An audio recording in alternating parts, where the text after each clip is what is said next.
board. We might as well deal with that one quickly. There are only 2 Part A reports in that. And I think that, Sarah, you were going to deal with the Eastern Sport and Rec Centre That's right. I have as well. 6 Part A items over 2 meetings, yes, and a 2-minute speech on the Eastern Rec and Sport. Okay, well, why don't we get the Eastern Sport and Rec out of the way, if you just do that first. It's literally 2 minutes. Yep. So the Hagley Ferrymead Community Board would like to support the Community Committee's recommendation to Council regarding the Eastern Aquatic Facility. The process proposed by staff to determine the location of the Eastern Aquatic Facility was in response to a Council decision to only fund 1 facility and a desire to involve the 2 Eastern Community Boards. While involving the 2 boards in the decision-making process would have been a nice idea, it was not practicable. Community boards are elected and swear to advocate and represent their wards alone, not the city as a whole as councillors do, so division and disagreement would be likely with only 1 facility on the cards. However, both wards have been hard hit by the earthquakes and neither have easy access to aquatic facilities. The Community Committee's recommendation acknowledges this. Once the Metro Sports facility is built, there will be 4 fabulous indoor aquatic facilities in Christchurch, all with learn to swim and recreational space, but all will be west of Colombo Street. The Hagley Ferrymead Community Board has long advocated for an indoor aquatic facility in the Linwood or Wilston area. It is central within the ward and has 2 main arterial roads, Ferry Road and Linwood Avenue, running through it for easy access from the hill and coastal suburbs. The Linwood-Wilston area is generally lower socioeconomic and less active, and the ward has the highest percentage of households without access to a car. Both Linwood and Phillipstown are areas proposed for urban intensification and are struggling through education changes. The opportunity exists to work collaboratively with the Ministry of Education on 1 or more of the aquatic facilities in the east, and to look at areas as a whole and how both central and local government can integrate services and work together to better the lives of their citizens. Much of the discussion on community facilities post-quake in Christchurch has been focused on loss, but we need to remember those areas that had nothing to start with and the opportunity that we have to change this. And with this in mind, the Hagley Ferrymead Community Board support the Community Committee's recommendation and would like to be part of any workshop and ongoing process that the Council decide on. Thank you for that. I'll just, in terms of the items, the Part A items, there are actually only 4 Part A items. I think 2 of them come to another council meeting. I think that's right. I have 2 here from the 19th of February. You've got flood danger and local alcohol policy. Yes, that's right. And then the second one is the coastal pathway concept plan and the Master Road master plan. And McCormick's Bay Reserve and replacement of some Surf Lifesaving Club public toilets as well. No, those 2 will come to the 10th of April meeting. Sorry. So would you like to deal with the flood danger and local alcohol first? Yep, Right. thank you. So on the 19th of February, Isla McLeod tabled a recommendation that we ask Council to urgently convene a flood risk symposium to which appropriate experts are invited to speak. And just 2 weeks later, we had our excessive rainfall and flooding within Christchurch, and it seems like a really good opportunity to take advantage of this, to have a much wider spread of information and sharing information with the community, so they can be a part of the process as well. Yeah, given that there's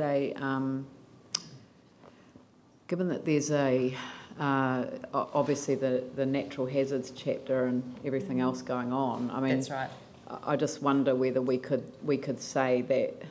I mean, whether I could move that the council convene a flood risk symposium. I mean, it might be an all hazards symposium. It might actually be part of this has been overtaken by the recent events and the fact that more community consultation and community engagement in the process of looking at flood risk has started occurring in different communities.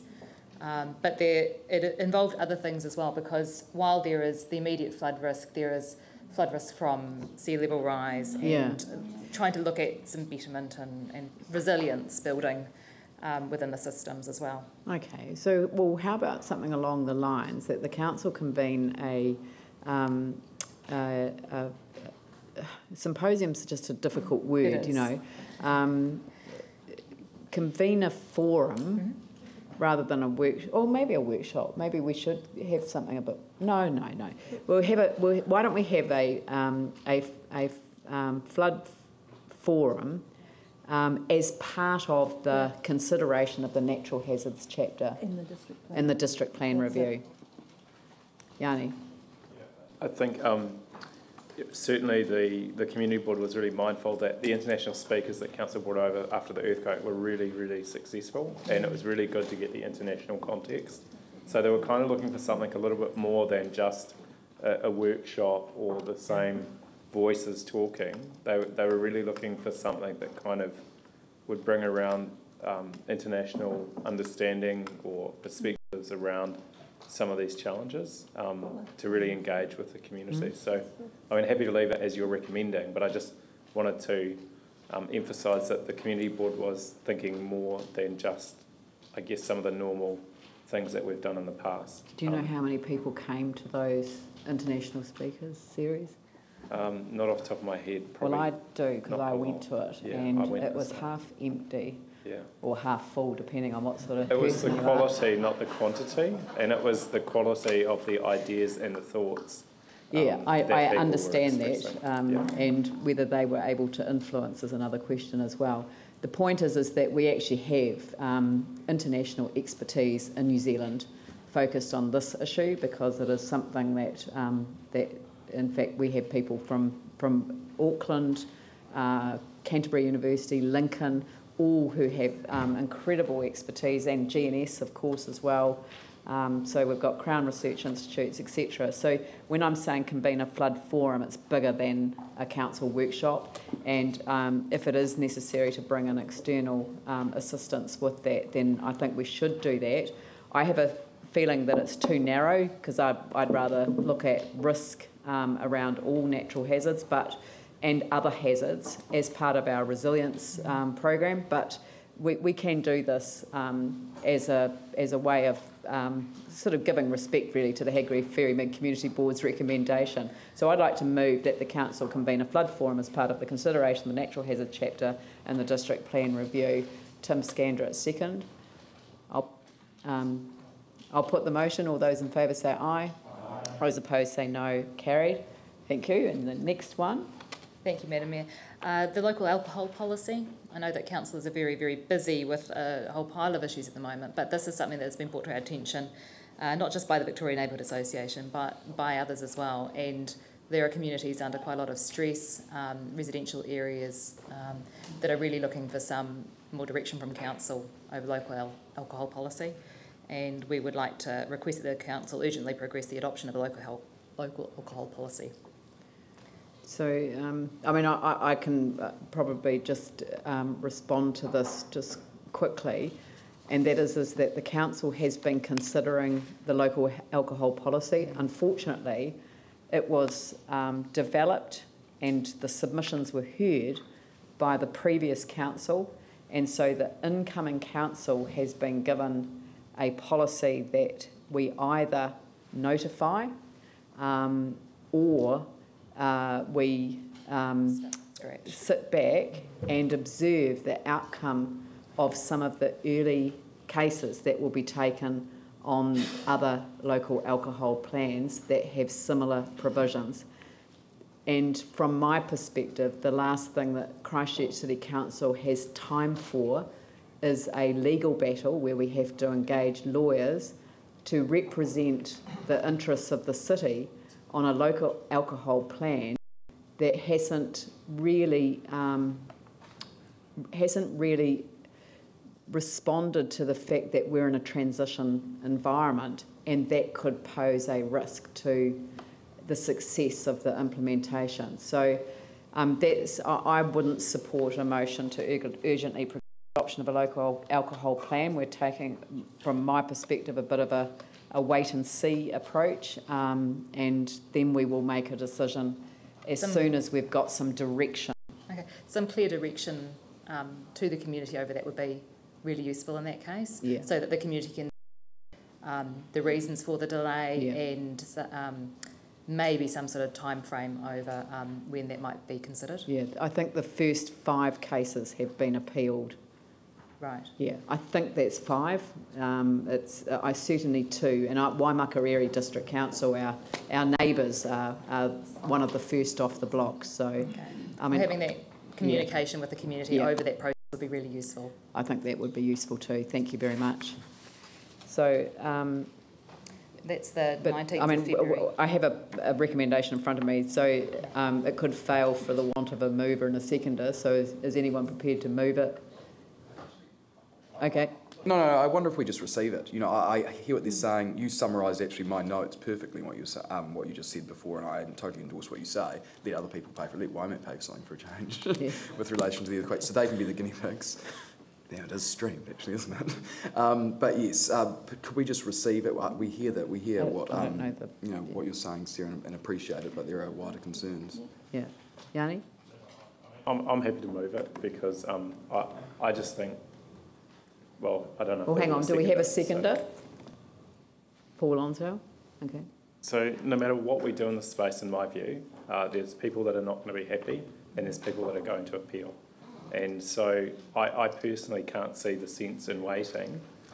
We tried really hard to see what we could do in terms of the transition. And I think, although I didn't agree with everything that was in the policy, there was a huge amount of work that went into it in terms of submissions, committee meetings, hearings, and I just think we should actually just get it to a point where it gets notified, and then there'll be an appeals process that people will raise concerns, and that will be worked through.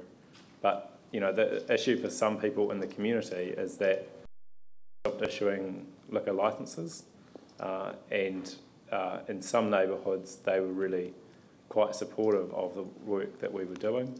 Also, we heard from people around the health sector and the police around some of the impacts that post-earthquake alcohol is having in some areas. So, I just think the sooner we get this work complete, the better.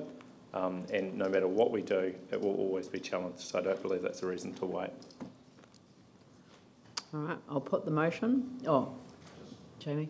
Just a brief counter to that. Totally appreciated everything that Yanni's said and what's coming from the board. Hear it and agree. But, from my perspective, it's always weighing the pros and cons. And while I understand and appreciate that, we are a city in transition. We have a huge amount that we are doing right now and that's on our plate. And it will end up in court battles and it will be challenged for a long time. And the way I look at it is I would prefer someone else to go through that and they can pay for it and we can learn from the lessons that they learn. We can learn from them. So I think let them go through the process and we will get right what they get wrong. So my preference is to probably just push pause on that. Let the others go through the process and then perhaps have a better way to go forward at the conclusion of that. So I'm sorry, I just can't support it, but I appreciate what you're saying. Okay, I'll put the motion. All those in favour say aye. Those opposed say no. No, that's lost. So thank you. But thank you for the sentiment, and we will put out a statement just explaining where things are on hold. Thank you for that. Thank you. Oh, absolutely. Well, yeah. Support. The support.